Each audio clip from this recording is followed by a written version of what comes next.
Okay, I just realized that I spend a lot of time criticizing things that I like or criticizing things that at one point I liked. I talk smack about directors and writers and movies. And I want to do something a little different. I actually want to talk about something that I really liked. A director that I really respect, not a director that I think is perfect, but someone who that I think that I respect and I believe should be given more credit. And I think this movie is an example of how this director should be given more credit. I'm talking about Spike Lee, and specifically I'm talking about his first full-length movie, She's Gotta Have It, which came out in 1986. Now, so this is Spike Lee's first full-length movie. He started working on this thing when he was about around 1984, even though it was released in 1986. And I think he was about 27 when he released it. And this kind of set off a bit of a new wave independent film movement. You could say it and Jim Jarmusch's Stranger Than Paradise, which came out in 1984. And you could say this was followed up by other directors, which we are pretty familiar with nowadays, including Steven Soderbergh with Sex, Lies, and Videotape in 1989. And maybe the tail end of this new movement would be Kevin Smith with Clerks. He'd be the youngest of these directors. Jim Jarmusch would be one of the older ones. Jim Jarmusch was born in 54. Spike Lee was born in 57. I'm not quite sure when Steven Soderbergh was born. I could look it up, but I'm not going to. And Kevin Smith was born in 1970. So to talk about She's Gotta Have It, it is a very mature movie, and this is coming. I have to kind of caveat this is coming from the perspective of a man in his mid 40s reflecting on a movie that he hasn't seen in almost 2 decades.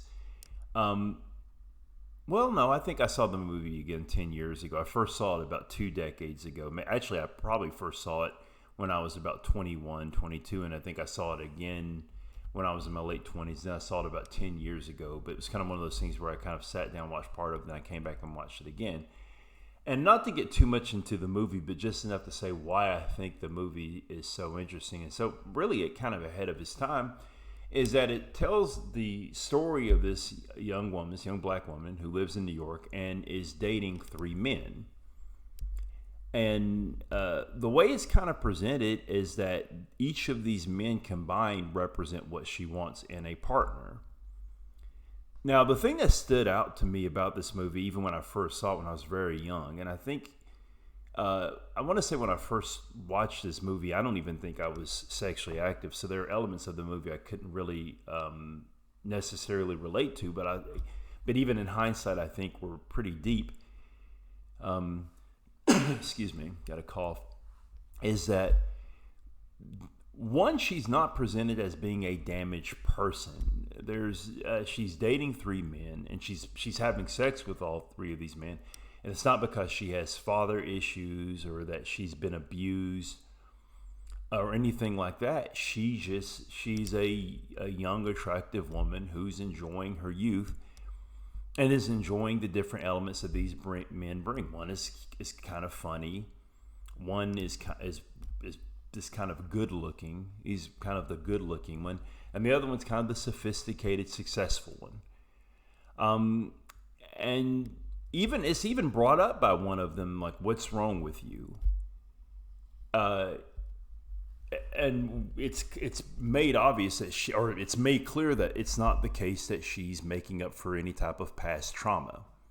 And at the time, that was kind of, when I saw this anyway, it was kind of, I don't want to say revolutionary for me to see it, because probably the closest thing I'd seen to something like this was Kevin Smith's Chasing Amy, which is not a bad movie, but then again, it's kind of it's very centered from a male perspective, and even the way the female characters are presented in that movie is from a kind of through an obvious male gaze. This one, however, now I have to kind of put the caveat here. I'm not a woman, so women may see this movie and interpret it a very different way. But it seems from this that I would say that Spike Lee seemed to understand women in a way that I didn't see very many male directors, or I've seen very few male directors do even since then. And then it even deals with some other kind of elements, some themes which are, I mean, this is in 1986. There's a queer character in the movie. And not to give too much away, I guess at this point, this is a spoiler, whatever. There comes a sexual assault from a intimate partner, which is a common theme. And how she responds to this experience, I would say that is probably a common way in which people, men and women, would deal with such an experience. And I think the ending is perfect. So the reason I don't think Spike Lee gets enough credit for this, because for this movie is, well, I don't know how many people even know that this movie exists. There was a Netflix series based on the movie that I think came out in 2017, but how many people who saw that series realized that it had been a movie 31 years earlier. But there is this independent film movement by these directors that is acknowledged, once again starting with Jim Jarmusch. But in that conversation, of course, they say Jim Jarmusch and Steven Soderbergh and then Kevin Smith, and then even Harmony Korine sometimes, even though he's a bit later than the rest of them, or much later than the rest of them. I don't think Spike Lee gets enough credit. And not only does he not get enough credit, but just the level of maturity in which the topics he deals with.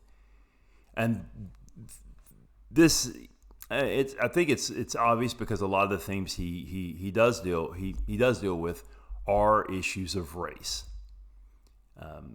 But even within this movie, although there are issues of race and issues which probably not so much unique to a black woman or a black man's experience, but how society would view them.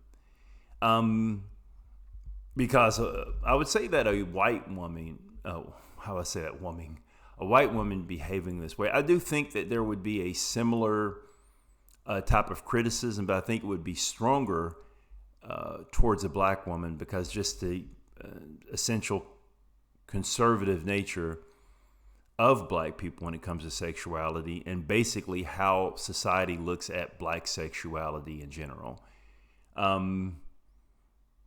Even it's almost like society has kind of this, it's improved over the years, but in 1986 it was almost like black sexuality was a taboo subject on top of a taboo subject.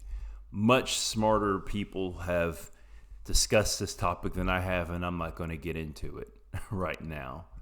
But if you haven't seen this movie, I really think you should watch it. I think it may be more important for men to watch this movie than women. I think that we can learn a lot from it. And I think it would be an especially good movie for black men to listen, or black men to watch. I think it's aged pretty well. It's not a perfect movie. There's a little bit of indulgence that Spike Lee gets into. I sometimes think Spike Lee really wanted to direct musicals, which I think he does later on. I mean, School Days, which I think came out after this one, is a musical. And this movie's not a musical, but there's a scene where you basically have kind of it's this dance. It's a random thing that occurs in the movie. It's not very long, but it's Spike Lee showing how much he he does have a thing for musicals, and it pops up a little bit. But this movie's not a musical. No one's going to break out in song and dance in the movie, and it's a very well shot movie. It's in black and white, but I think the black and white adds a certain thing to the movie. I think it actually adds a timelessness to the movie. Going back to Jim Jarmusch, his Stranger Than Paradise, that was also filmed in black and white. But I think that because it was filmed in black and white, it does not, neither movie really they seem almost like kind of timeless in that way. I mean, the hairstyles and everything, you can see what year it takes place, but I think that it does give it a certain charm. Anyway, check it out.